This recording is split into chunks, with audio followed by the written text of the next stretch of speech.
You know, one of the main problems I see with some of my students is that they tend to translate some phrases literally. Because of that, they tend to sound unnatural when they speak English. There are specific phrases that native speakers use all the time in everyday conversations that if you learn these phrases and start using them, that alone will help you sound more confident and natural in your own English conversations. So stick around because that's exactly what we're going to be teaching you today. Some common phrases that natives use in everyday conversations.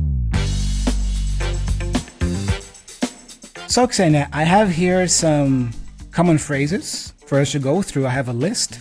I thought we could channel our inner actors, and performers today, and let's try to go through this performing it so that the listeners and the viewers can also get the feel of in what kind of situation those phrases could be applicable. Sounds great.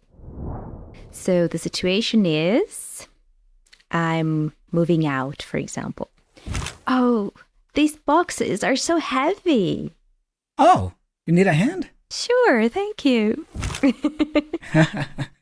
Very nice. So that's a first one that we have here, right, Ksenia? How would you explain the connected speech here for this one? You need a hand, right? So we link those words together with the help of a schwa sound. So article a actually transforms into a schwa sound, need, and we link it to the D sound of the word need in the end, right? Need a hand. And then all three words go together.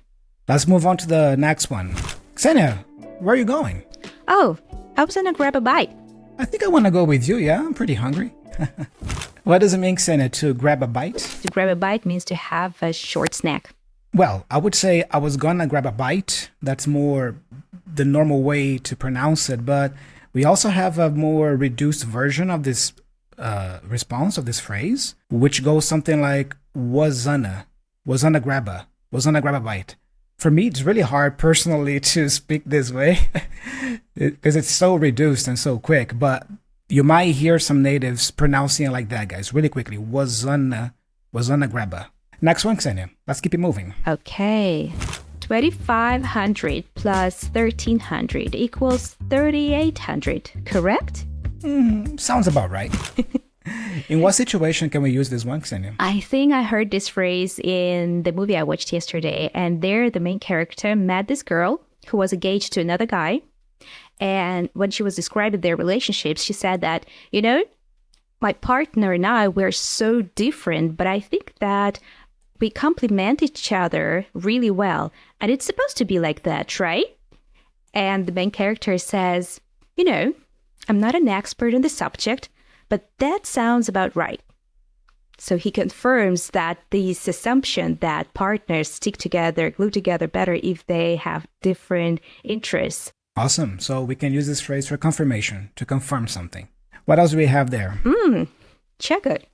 How about dinner at my place tomorrow night? Say 8 p.m.? Sounds great. Or I could also say, sounds like a plan. I also like how natives use say here. Yeah, let's say or say. This is another great way to say, for example, because if you use for example, it really sounds like formal. In natural conversation, you wouldn't say, for example, 8 p.m., right? So they would say 8 p.m. I got it. Yeah, so there you go, guys. Sounds great. Sounds like a plan. These are two great responses as well. Let me set up the next ones, Ksenia. I've danced a lot at this party. I'm beat. Should we call it a night? I think so. Let's call it a night and go home. Call it a night. What does it mean? Yeah, let's end the night. Imagine both of us are at the party. It's already 2 a.m. I'm a little older, so I guess, by 1 a.m. I'll be beat already or very tired. So I could tell you this, like, let's end the night and go home. Let's call it a night. And there is a connected speech here, right? Instead of saying call it a night, we have this American flap T, call it a night, because T is between two vowels, right? And connected to that, we can go to the next one, which is similar. We've made great progress on the project today. We sure did. Let's call it a day. So, you see, let's call it a night, let's call it a day. In this case, what does that mean, Ksenia? Let's call it a day in this context. To call it a day in this context means to stop your working day. like to end your working day? Because when you call it a night, most probably you suggest like going home or even like going to bed. And call it a day, it just means that let's wrap up the working day. I like that phrasal verb you use, by the way. Let's wrap up the working day. To end, right? Mm-hmm. End. What else we got here? Okay, 𝗥𝗲𝗟𝗟, it was great to see you again. Yeah, likewise. Stay in touch. Like, let's keep talking. Let's not lose the contact, right? Let's not lose our connection, yeah. Nice. You know, 𝗥𝗥𝗟, when students ask me if they can improve their speaking by learning vocabulary from the lists of most common English words, I feel like I have that Mona Lisa smile on my face because I don't want to upset them by saying that it's so redundant and outdated now when we have so many great language learning apps, and most of them you can use for free. Take our RealLife app. It's the best place to learn everyday phrases you actually need to use if you want to have English conversations. Because here we're having an easygoing conversation and use these phrases in each episode. In fact, what you are watching right now is just a short clip from one of our podcast lessons that you get access exclusively on the app. On the app, you also get transcript that you can follow along, check unknown words, and also use flashcards to learn the most important vocabulary you use in the episode. Most importantly, you get all those phrases in context and not just a list of random words that may leave you sounding unnatural and awkward. So, dear viewers and listeners, your English learning is a lifelong journey. It shouldn't be boring, okay? So, go grab the link in the description to this video or go to Google Play or Apple App Store and search for RealLife app to download it now and get natural, confident English today. And by the way, 𝗥𝗥𝗟𝗏, could I ask you to read this message we got from one of our app users? All right, this one comes from Dimitri, and Dimitri says, this is a totally essential app for any English learner. Contractions, idioms, life-needed vocabulary, and even the opportunity to speak with other learners around the world. All of this is provided here. It can definitely be used as a tool for everyday practice. So, he had never done any cooking before, but the first dinner he ever made was really delicious. Really? What are the odds? The beginner's luck. Beginner's luck. There you go. What does that mean, 𝗥𝗟𝗏? What are the odds in this context? What are the chances? Yeah, it's just you express surprise.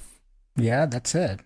I like to think about it as when something unexpected happens that maybe defies all odds or all probability. It's unlikely, but it happens anyway. Say, oh, look at that. What are the odds? Let me set up the next ones here. Hey, 𝗥𝗟𝗏, how are things with your boyfriend? Things are a little up in the air. Oh, what's going on? I'd rather not talk about this now. Yeah, like it doesn't concern you. Yeah, none of your business, 𝗥𝗥𝗟𝗏. But this is a good response. Yeah, things are a little bit up in the air. When things are up in the air, they are uncertain. They're not stable. You don't know what to expect. Another cool phrase would be on the rocks. Because if you imagine like a dangerous sea journey and the ship on the waves, it's like on the rocks. Like, for example, if there is a passage in the river with the underwater rocks, right? Yeah, things are on the rocks, like maybe unstable. Yeah, it reminds me of a nice collocation we also have in English. A rocky relationship, for example. If you have a rocky relationship, it's unstable. Ups and downs, and not a very good relationship. It's rocky. The next one here we have, 𝗥𝗟𝗏, what did you think of the movie? I was blown away. Does it mean that you literally blew yourself away? Like you exploded, literally? I was so amazed. I was so delighted by the movie. It surprised me in a pleasant way. Cool. You see, for example, I could say, oh, I was really impressed by the movie. That's okay. It's not wrong. But you see, if you can use a phrase like that, I was blown away by the movie. It makes you sound more natural. You are speaking pretty much like a native speaker would speak. Another phrase here is like mind-blowing, right? It's a little bit similar to this. It blew me away. It's mind-blowing. The movie was mind-blowing. Just, you couldn't believe it. All right, Xenia, I think we have time for a couple more. So what do you have? Should we go to dinner or order in tonight? I don't know. Let's play it by ear. Okay. Play it by ear. What does it mean? You know, I think about it from the musical perspective. I am a guitar player who plays music by ear, meaning that I don't know how to read music sheets or notations. So I listen to a song and then I play it by ear. Like I learn how to play the song by listening to it. But in this context here, what does it mean? Let's improvise. Let's see how it goes. Right? Yeah.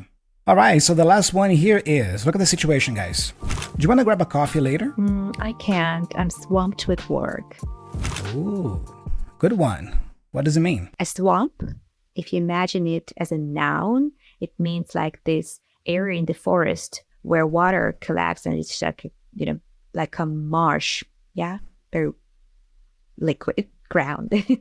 And swamped means to be overwhelmed, like with water, or overwhelmed with something like with work or with stress. So I'm swamped with work means like you have too much work to do. You're overwhelmed. Awesome. So there you go, guys. I hope you enjoyed learning some of these common phrases that native speakers use all the time in conversations. And I would encourage you to pick your favorites and try to incorporate them in your own English speech. It's going to make you sound much more natural, you'll see. Yeah, global citizen. Thank you for learning with us. You should know, though, that this is just a clip from the full version of this episode. If you want to listen to the full version, make sure you do it on the Real Life English app. Download the app and listen to the full lesson over there.